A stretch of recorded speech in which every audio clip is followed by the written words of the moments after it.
Hello, welcome to Veteran Voice. I'm Larry McCullaugh. I'll be your host again today.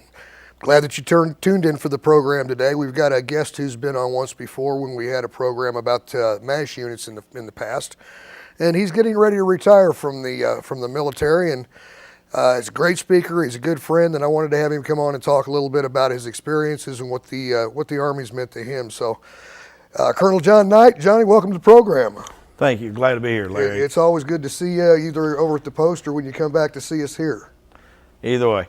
so you've had, tell us, I'm just going to kind of turn it over to you. I know that you say you're planning on retiring this year, so give us a little synopsis of when you went in and what it's been like and where it's headed here.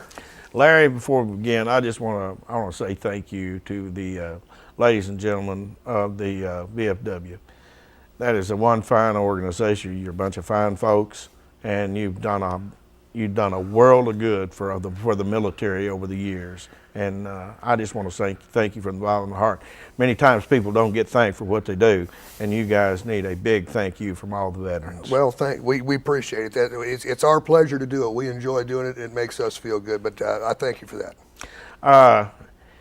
Yes, you just mentioned that the fact that I'm getting ready to retire. I haven't gotten a retirement date yet, but I will roll over. I'll be 60 years old, and the 4th day of August. That's 6 months away, so approximately 6 months, I'll be retiring from the military. And it's time for me to do it. I've had a wonderful experience with the military. I've had my ups and downs. It's the military is it's another world, but it's the same as the civilian world, only it's another world.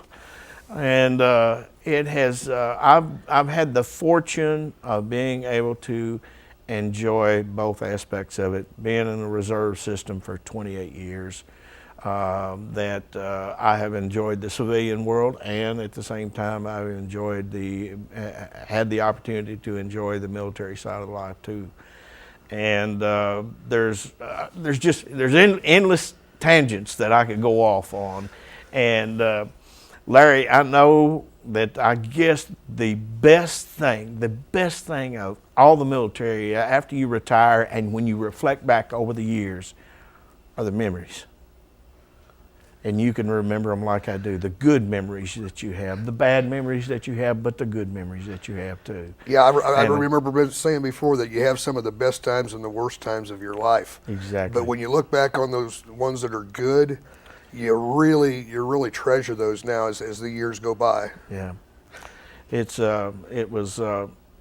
military has been great to me. I began my military career actually with the Navy in 1971. Where I went into as fixed wing to train to be a pilot. But at that time, de-escalation had begun and so forth and everything. And they released all the pilots. They released everybody in training at the time during de-escalation. And we came back home. I never finished any of my training or anything. We all came back home. We were walking the streets. Pilots were walking the streets at the time. Couldn't find a job doing anything, you know. And so I had a 10-year break in service after that. I always wanted to give to the military and be part of the military, but I'd lost that opportunity back in '71 when the war began to de-escalate, Vietnam War began to de-escalate. I can remember very well how things were in uniform for the uniformed guy traveling and so forth back then too. We weren't very well looked upon very highly. Things have really changed over the years. I had a 10-year break in service, came back in 1981. I entered the reserve system. At that time, I had already graduated. I had finished my undergraduate work and my graduate work and professional school as a dentist. And they had here in Paducah, they had a small unit that was a dental unit here in Paducah, and I joined that unit. A couple years later, I went into the MASH hospital unit as the acting oral surgeon for the 807th MASH hospital unit. I have nothing but praise. I remember the good times that we had, the wonderful times that we had, the active duty periods that we had, our active training periods that we had.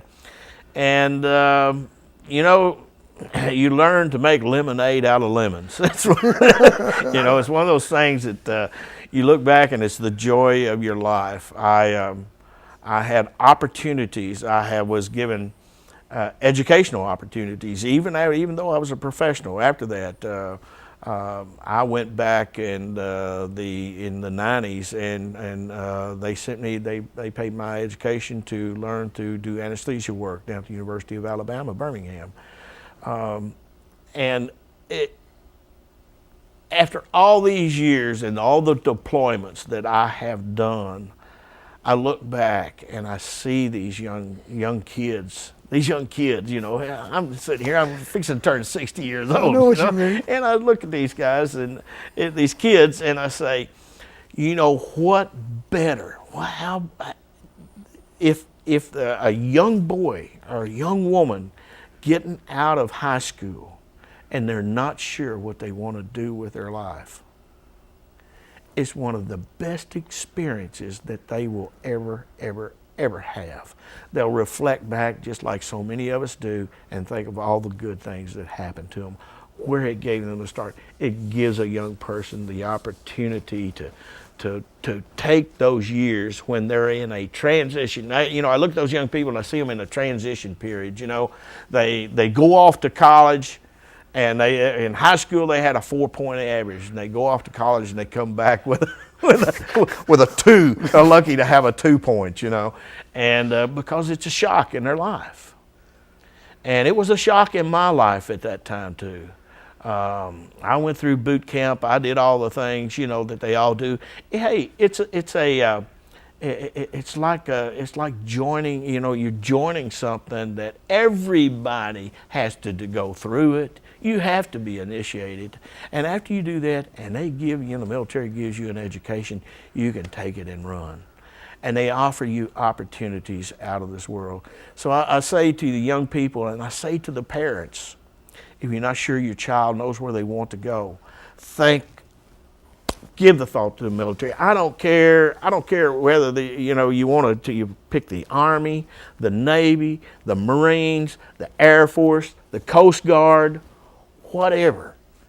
It's an opportunity of a lifetime. And I'm telling you, if those young people would just go out and explore those avenues, and the parents go with them, look to see what is offered.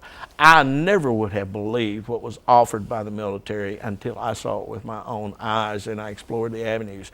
And hey, here I am, 28 years, and I just, I wished there's been many we were talking a few minutes ago, there's been many a young person to get in the military, and after they've served their time, say 2 years, 3 years, whatever, that they served their military obligation to get out and go down the line, go back into the civilian sector of the world and everything, and never explore getting back into the reserve system or getting into the reserve system or staying active in the Army. And years down the road, they look back and they got this boot that they want to pull, on a string, kick themselves in the butt, for the things that they wish they had done that they didn't do. I could write a book on it.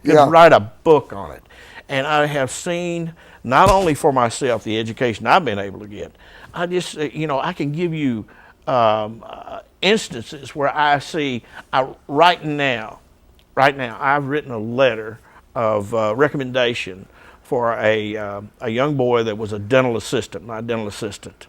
And I say he's a young boy, he's 6'8", big tall boy. He comes from a military family, no less. His father's retired Air Force, and his mother was Korean.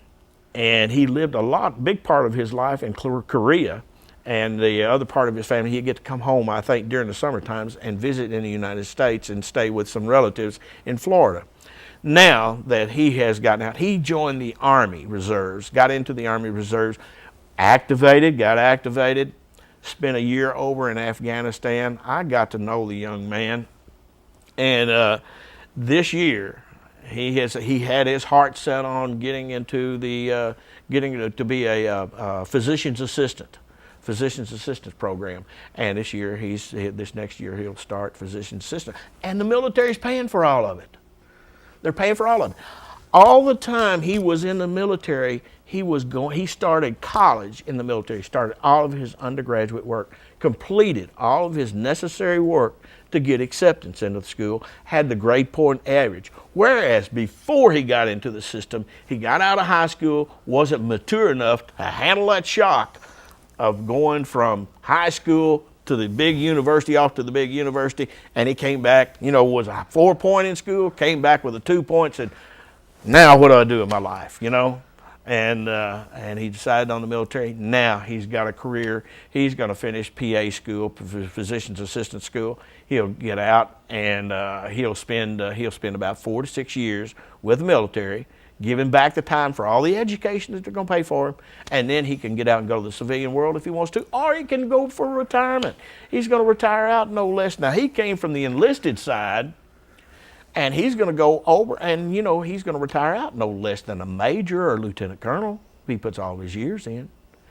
And what a retirement to be at say 42, 43 years old, and you retire, and you've got a heck of a monthly income off of retirement, and you can look how much more time you've got in your life. You got the veterans benefits. You've got your all retirement. the benefits that go with it. You can do what you want to do. If you want to open your own little business or work part-time someplace, you can do that. Still young enough to enjoy life. Moms and dads are sitting there thinking, you've come back from school, now what are we going to do? You flunked out and everything. You got to get out and get a job.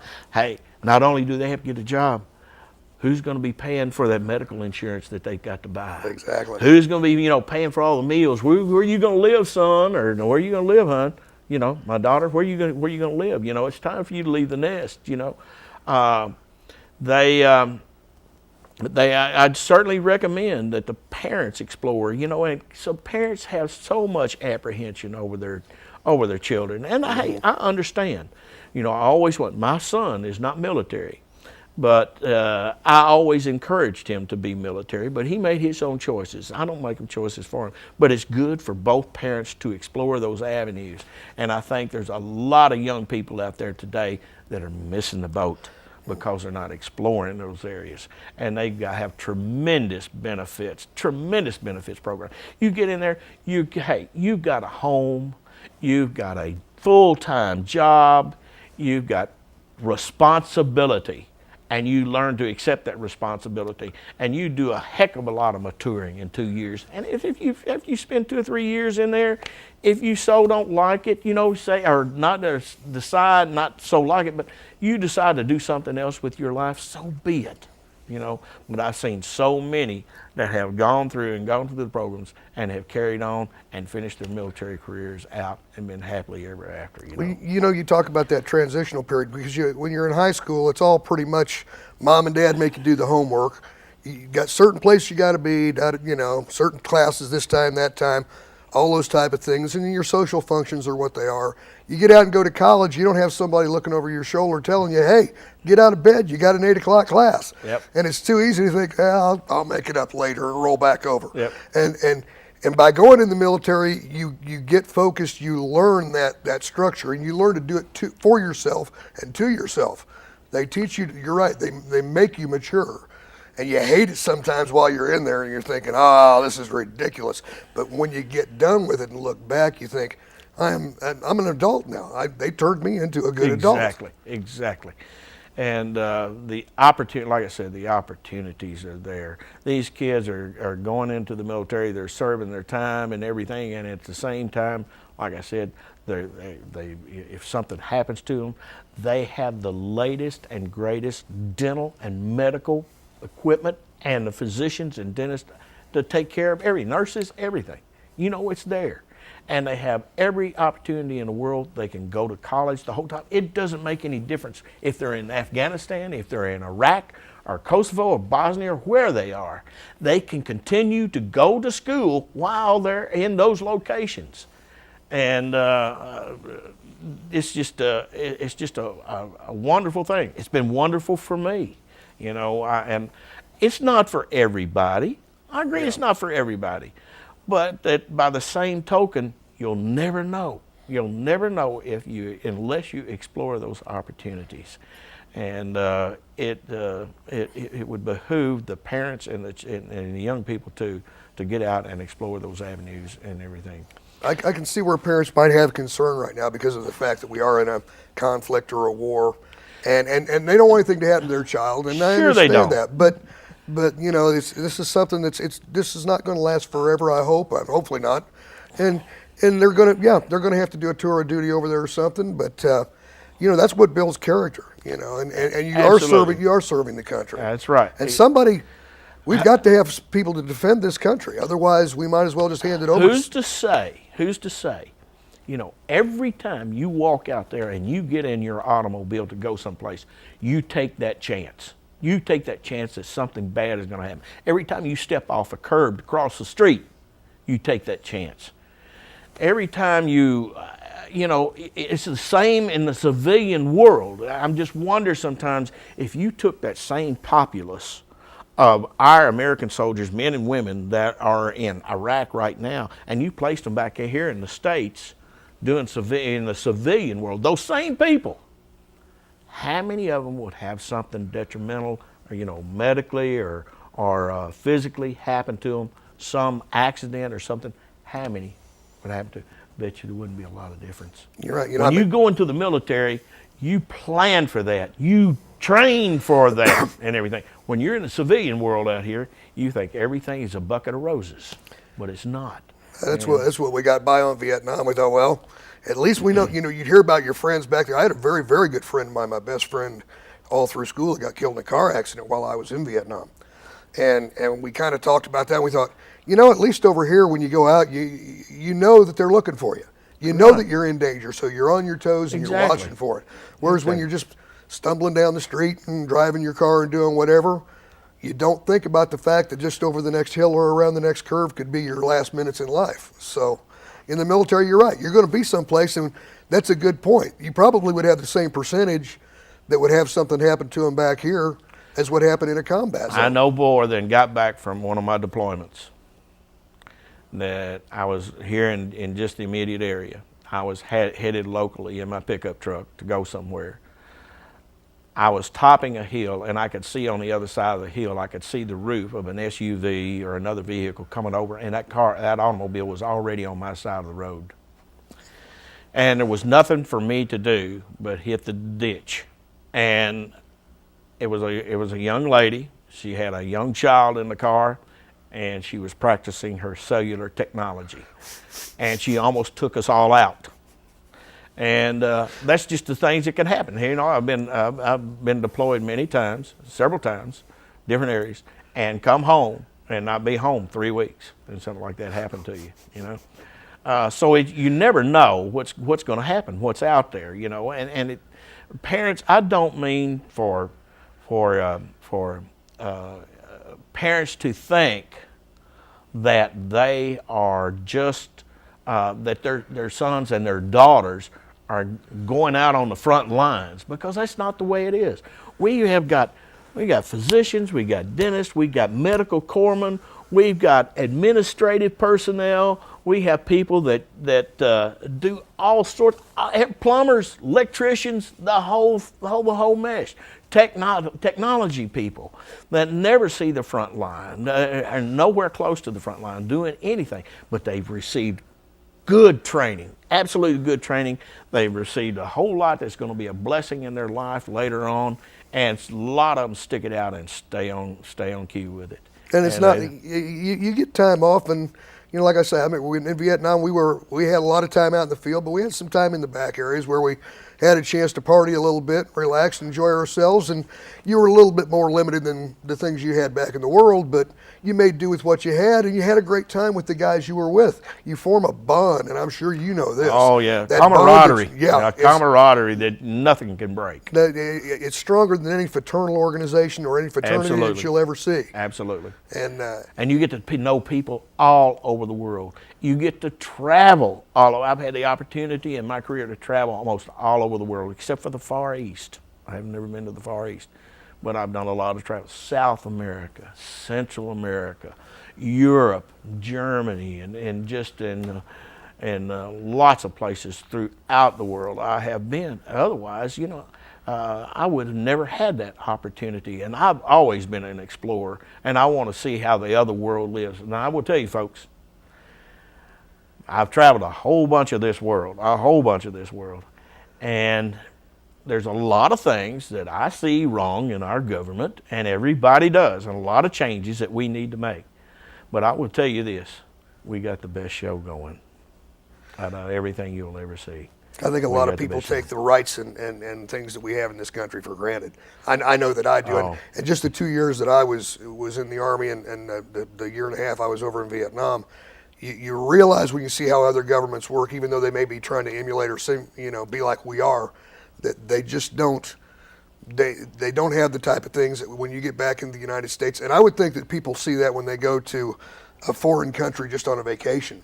Once you fly out of the United States or its provinces, there's a lot of rights that you don't have in other countries that you have here in the United States.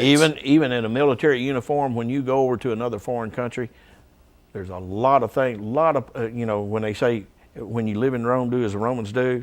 That's what you have to learn. You have to learn a lot of their behaviors and their social skills and so forth and everything in order not to offend people. And to be be graciously welcomed into the country, you have to learn their way of life, or some parts of their way of life, and accept it and understand it. And sometimes that becomes really difficult for us to do, but they do have their ways of life. Well, and that type of education, learning other people's ways and habits and traditions and stuff, can only help you when you get back to the United States, because we are a melting pot. You're gonna encounter some of these people from the places you've been, and so what they are doing that may seem strange to other people, to us here in the States, you could advise us or enlighten them on that and say, well, in their country, this is the way it's done. So that's education too, just learning other cultures. Exactly. It's a wonderful thing to do, and I have been blessed. I will say I have been blessed over the years. There's a lot of things that have happened in the military that I didn't like. There's people, there are bosses that you have in the military that you don't like, just like you would do in a civilian world. Yeah. It's no different.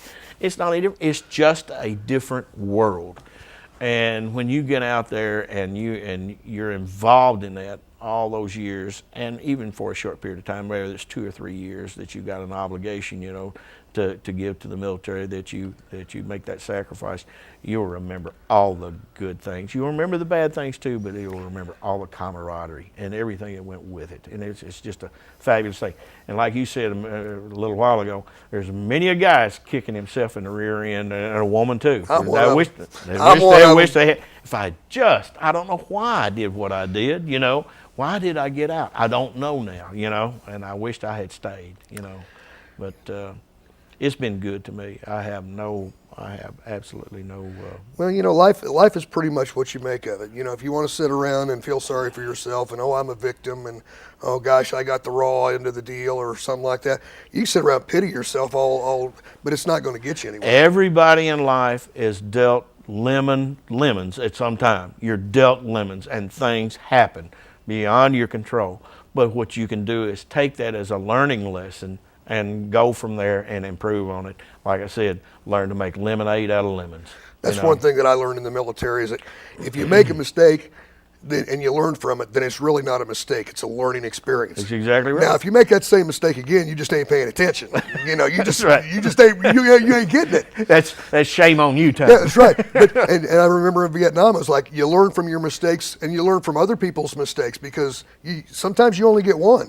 And if you don't make that same mistake again, it could save your life or somebody else's. Yeah, that's true. And we're getting down. We got 2 or 3 minutes left. I want to make sure that you get across everything. Larry, we could sit here. We could run from one tangent to another, and I'll be happy to sometime down in the future. You want me to come back, and we want to talk about some other issues and so forth and everything. But I just kind of wanted today. I'm getting ready to retire. I have done my thing. It's ready for me to roll it over to somebody else. I see these young people and stuff, and I said, man, I want one of you to step in my shoes and take over where I'm going. Please do it. You know, it's time for me to go. And I just wanted to say thank you thank you to the world. Thank you for the opportunity I've had and the blessings I've had in this world to be able to have the opportunities that I've had, because it's been just a wonderful thing for me. And I hate to see others miss out on it because they don't take the time to explore the opportunities that are there with the military, and they're there. And I just want them to try and see, you know. And if it's not for them, hey, it's not for everybody, you know. It can be, but there are some people that'll get into that structured lifestyle and really enjoy it and excel at it. And if you're rewarded with rank and you're rewarded with educational opportunities, then the sky's the limit. Oh, you know, absolutely. You can do what you want to do. Absolutely. They were even here a couple of years ago. I was asked if I would consider going for the Star, and I said I think I've reached my peak. You know, I've done my thing. I've reached my peak. I really and truly think I have reached my peak. I don't think I'm star material. but I know when to quit, you know. And well, I'll tell you, Bird Colonel, I mean, that's no slouch position. No, man. It's no slouch position. I seldom saw one in Vietnam. I mean, we usually had a major or sometimes a lieutenant colonel as our company commander. But unless you went right over to the main compound, you didn't see very many of them birds out there. And when you did, you better respect that rank, because he's been in there a long time and he's earned it. Yep. Yeah, I've been in there. I've been there, now, been there a long time. How many total years will you have in when you retire? Right at 30. 30. Yeah. So you're going to have a sweet little check coming in. I just wish, I wish there hadn't been a 10-year break in my service. You know, I just wish that I had been able to, and that's lots of educational opportunities, that medicine and dentistry and nursing and everything. Gosh, I could just sit here and talk about people that just lots of examples that I could set for you. One's a cardiothoracic surgeon right now, and he started out in the military as a medic. Isn't that something? And they put him all through school, gave him all of his education. Well, I'll tell you, cardiothoracic surgeon. Colonel, I congratulate you. I hope you have a wonderful time in your retirement. You and your lovely wife, Vicki. She's a wonderful lady. She is. Can't say enough good things about her. I know that all the recruiters are jumping up and down and high-fiving each other right now because they saw the program that you've done for us today. And I appreciate you coming on and sharing that with us. And I think that I'm confident that you will influence some young people that will take it upon themselves to at least consider getting into the military. And who knows, someday 30 years from now, somebody might be talking about this old bald guy they saw on a local TV show, and that's the reason that they decided to go ahead and join the military. Well, I can only hope so. Well, I can only hope so, and I hope, I just, like I said, it's been good to me. Well, Johnny, thanks for coming on the program. I appreciate you. You're Love welcome. you, brother. Happy to be here. And we'll have some more fun when you get retired. I want to thank all of you for tuning in today. Listen to what the man said. It's worth checking out. We'll see you next time on Veteran Voice.